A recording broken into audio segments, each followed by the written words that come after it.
हर एक सेक्टर में उन्हें रोजगार के अवसर प्राप्त हुए हैं।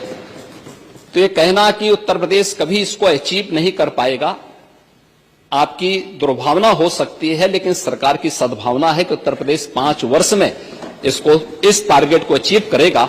और 2029 में जिस उत्तर प्रदेश के इस संसाधनों से भरपूर उत्तर प्रदेश को प्रकृति और परमात्मा की कृपा से ओतप्रोत इस उत्तर प्रदेश को, जिसको आप लोगों ने, समाजवादी पार्टी की सरकार ने और विपक्षी दलों की सरकार ने देश के बीमारू राज्यों की श्रेणी में खड़ा कर दिया था, देश की 6ठी 7वीं अर्थव्यवस्था के रूप में खड़ा किया था, पिछले 8 वर्ष की डबल इंजन सरकार के प्रयास से दूसरी बड़ी अर्थव्यवस्था बना है। और 29 में उत्तर प्रदेश $1 ट्रिलियन की इकोनॉमी भी बनेगा और देश की सबसे बड़ी अर्थव्यवस्था भी बनेगा। इस बात के लिए मैं पूरे सदन को अनुपूरक पूछना चाहूंगी।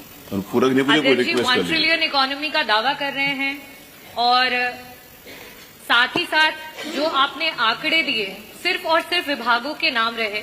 नेता सदन, मैं आपसे अनुरोध करना चाहूंगी कि मेरा प्रश्न भी यही था और मैं उसे अनुपूरक के रूप में वापस से आपके सामने लाना चाहूंगी कि जिन जिन विभागों, जिसमें कि मैंने जो खुद जानकारी ली है, एग्रीकल्चरल डिपार्टमेंट, एम्प्लॉयमेंट और सर्विसेज के लिए और इंडस्ट्रीज, इन डिपार्टमेंट्स का सबसे ज्यादा योगदान होना चाहिए हमारे अर्थव्यवस्था को 1 ट्रिलियन इकोनॉमी में ले जाने के लिए। और आज वर्तमान की स्थिति में ये सब अपने अपनी जगह से 4-4 टाइम्स जब ज्यादा काम करेंगे, ज्यादा ग्रोथ को देंगे, तब जाकर के हम वहां तक पहुंच पाएंगे। लेकिन कहीं पे भी आपके उत्तर में ये नहीं आया कि 2023-24 से 2024-25 में हमने इन विभागों में कितनी इंप्रूवमेंट लेकर के आए हैं कि हम 2029 तक 1 ट्रिलियन इकोनॉमी पहुंच जाए। और साथ ही साथ नेता सदन, मैं आपसे अनुरोध करना चाहूंगी कि 1 ट्रिलियन इकोनॉमी की होड़ में जो हमारा मिडिल क्लास का पॉकेट है, और ये डेटा में आरबीआई का मैंने यहाँ पे रखा है कि आज मिडिल क्लास की पॉकेट 25% से आकर के जीएसडीपी का 5% पे आ चुकी है। उन परिवारों के लिए सरकार अपने ग्रोथ रेट में कैसे काम कर रही है, उस मिडिल क्लास को इसमें कैसे बचाएगी? बस ये 2 प्रश्न हैं, मैं अनुरोध करूंगी कि आप जवाब दें। देखिए, माननीय सदस्य ने जो प्रश्न किए हैं, मुझे लगता है कि सदन की ओर से टैबलेट भी आप सबको उपलब्ध करवाए गए हैं और हम लोगों ने जितने भी सेक्टर की जो ग्रोथ रेट है, इस सबको सीएम डैशबोर्ड के माध्यम से सबके सामने प्रस्तुत किया है। कोई जाकर के उसको ऑनलाइन उन सबको देख सकता है। उसके लिए समय निकालना पड़ेगा। दूसरा है, उत्तर प्रदेश में औद्योगिक निवेश आज देश का सबसे अच्छा इन्वेस्टमेंट का डेस्टिनेशन बनकर के उत्तर प्रदेश उभरा है।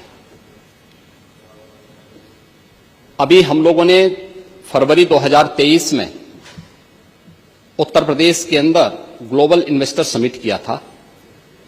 40 लाख करोड़ रुपए के निवेश के प्रस्ताव प्राप्त हुए थे, जिनमें से 15 लाख करोड़ रुपए के निवेश के प्रस्ताव को ग्राउंड ब्रेकिंग भी किया जा चुका है और जिनमें से बहुत सारे उद्योगों ने अपना प्रोडक्शन भी प्रारंभ किया है। ये 15 लाख का मतलब 60 लाख नौजवानों को सीधे सीधे नौकरी की गारंटी। ये पहली सरकार है जिसने 7.5 लाख से अधिक नौजवानों को सरकारी नौकरी भी दी है। एमएसएमई सेक्टर, जिसमें रोजगार सर्वाधिक प्राप्त होता है, देश के अंदर उत्तर प्रदेश सबसे अधिक एमएसएमई यूनिट रखने वाला राज्य था, लेकिन इस सेक्टर को पिछली सरकारों की उपेक्षा के कारण, केवल हमने नहीं पैदा किया था, यह वह सेक्टर था जिस सेक्टर में उत्तर प्रदेश में अनंत संभावनाएं थी और वर्षों से, सैकड़ों वर्षों से विरासत के साथ हमें प्राप्त हुआ था, लेकिन उपेक्षा के कारण यह सेक्टर दम तोड़ चुका था। हम लोगों ने 1 डिस्ट्रिक्ट 1 प्रोडक्ट के माध्यम से इसको फिर से आगे बढ़ाया। आज परिणाम है, इसका एक उदाहरण आपके सामने है। कोविड कालखंड के दौरान जब 40 लाख कामगार और श्रमिक उत्तर प्रदेश में वापस आया था, हम लोगों ने इन सभी लोगों को स्किल मैपिंग करके उनको उन्हीं सेक्टर में, उन्हीं जनपदों में अधिक से अधिक लोगों को समायोजित करने का काम किया था और अधिकतर लोगों को उसी जगह पर नौकरी और रोजगार भी प्राप्त हुआ था। अकेले एमएसएमई सेक्टर में उत्तर प्रदेश के अंदर 2 करोड़ से अधिक लोगों को रोजगार और नौकरी प्राप्त हुई है, जिसमें कोई अतिरिक्त लैंड नहीं देनी पड़ती है, सरकार को कोई अतिरिक्त इंसेंटिव नहीं देनी होती है। और उत्तर प्रदेश का पोटेंशियल क्या है, अभी हम लोगों ने 24 जनवरी 2025 को उत्तर प्रदेश स्थापना दिवस के कार्यक्रम के साथ सीएम युवा उद्यमी की एक नई योजना जारी की है। एमएसएमई विभाग इसको संचालित कर रहा है। महोदय, एक महीना पूरा नहीं हुआ है, जिसमें हम लोगों ने किसी भी नए उद्यमी को 5 लाख तक के बैंक के ऋण में हम लोगों ने उसे इंटरेस्ट फ्री ऋण उपलब्ध करवाने की कार्रवाई की है। पहले चरण में 5 लाख पर, दूसरे चरण में फिर 10 लाख तक। और मुझे बताते हुए प्रसन्नता है कि अभी तक 96 लाख से अधिक नौजवानों ने इसके लिए आवेदन किया है। ये चीजें दिखाती हैं कि उत्तर प्रदेश एक नई दिशा में आगे बढ़ा है। जहां तक मध्यम वर्गीय आय वर्ग के लोगों की आप बात करना चाहती हैं, इस सेक्टर की जो सबसे बड़ी ग्रोथ देखनी हो तो हम प्रदेश के अंदर सीडी रेशियो से देख सकते हैं। ये वही प्रदेश है जहां पे सीडी रेशियो 44% था, आज 60% क्रॉस कर चुका है। ये चीजें दिखाती हैं कि उत्तर प्रदेश का पैसा जो उत्तर प्रदेश के अंदर ही लग रहा है और उत्तर प्रदेश के विकास में और उत्तर प्रदेश के अंदर यह रिजर्व बैंक की ही रिपोर्ट है कि पिछले 5 वर्षीय योजना के अंदर उत्तर प्रदेश देश का पहला राज्य है जिसने बैंकों से सर्वाधिक लेन देन किया है।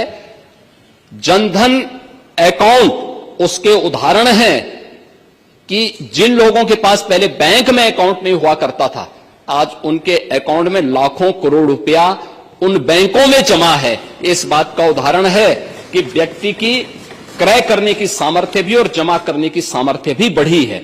यह प्रधानमंत्री मोदी जी के विजन के कारण संभव हो पाया है। एग्रीकल्चर के सेक्टर में ही आप जानना चाहेंगे, ये वही प्रदेश है 17 के पहले यहां किसान आत्महत्या करता था।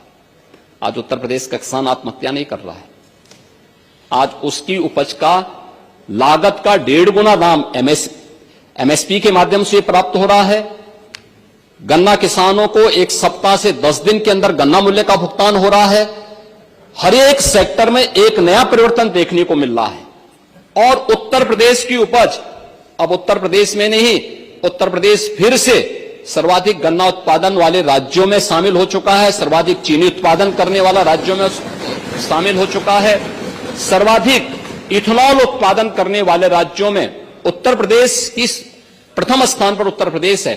और फूड बास्केट के रूप में उत्तर प्रदेश ने फिर से अपना स्थान बनाया है। एग्रीकल्चरल ग्रोथ को भी आगे प्रदर्शित करता है। हर एक सेक्टर में यह विकास, इन्हीं सबको ध्यान में रखते हुए इन सबकी समीक्षा की जाती है। उसके अनुरूप सरकार अपनी नीतियों को आगे बढ़ाती है। उन्हें जहां आवश्यकता पड़ती है उसके अनुरूप उन्हें टेक्नोलॉजी